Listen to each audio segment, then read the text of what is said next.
زي ما اتفقنا في الفيديو اللي فات ان لما اجي ابتدي اصمم الشبكة بتاعتي لازم افهم هدف الشبكة، ولازم افهم التوسعات بتاعتها هتبقى عاملة ازاي، ونبتدي نشتغل في الخمس عناصر اللي احنا قلناهم في الفيديو اللي فات.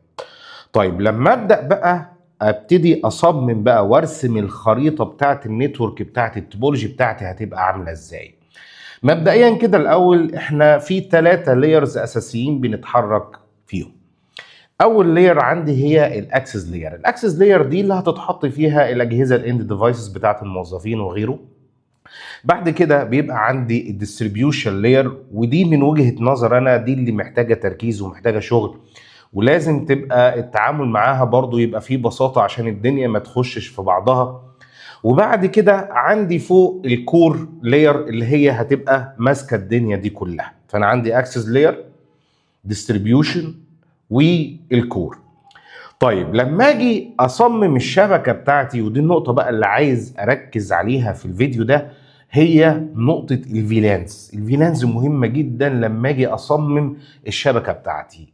لازم عندي هنا يبقى في تنظيم للفيلانس بتاعتي. يبقى عندي مثلا في فيلان خاصه بالفويس، في فيلان خاصه بالكاميرات المراقبه، لازم يبقى في فيلان خاصه بالاداره، لان احنا الناس اللي هندير الاجهزه دي والسويتشات تبقى لينا فيلان لوحدنا.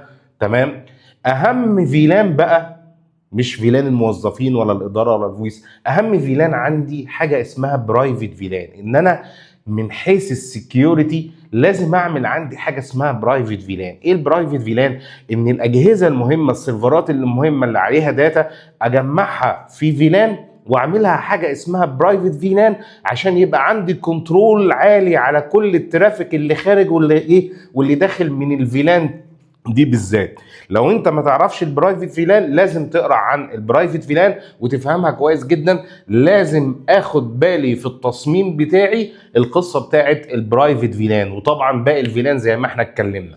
برضو من النقط اللي عايز اركز عليها مع قصه الفيلان او مرتبطه بقصه الفيلان، الايبيهات والسبنيتنج بتاعتي. لما اجي اظبط الايبيهات بتاعتي والسبنيتنج بتاعي ما تزنقش نفسك في الايبيهات قوي، يعني ادي براح لنفسك. يعني انا من وجهه نظري، هو انا لما بحب اشتغل اصمم الشبكه بتاعتي بروح رايح ل10 لكلاس ايه عشان ابتدي اقسم بقى براحتي، تبقى الدنيا براحتي.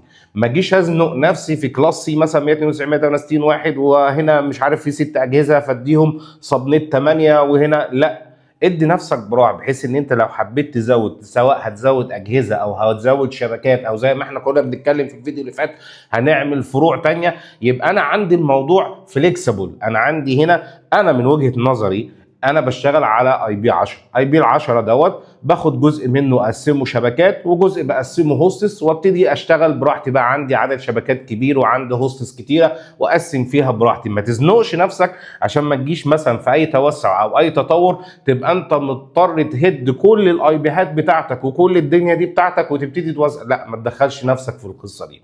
فخلاصه الفيديو انه الفيلانز مهمه جدا. لازم يبقى عندي حاجه اسمها برايفت فيلان. كل نوع ترافيك يبقى له الفيلان بتاعته زي ما احنا قلنا. لو عندي فويس، عندي كاميرات مراقبه، طبعا الفيلانز العاديه بتاعت الموظفين. السبنيتنج بتاعي زي ما احنا قلنا عندي فيه 3 لاير: اكسس لاير، ديستريبيوت لاير، والكور لاير، وهنتكلم عنهم برضو بالتفصيل في الفيديوهات اللي جايه. بس انا مش حابب الفيديوهات تبقى مدتها طويله. اشوفكم الفيديو اللي جاي.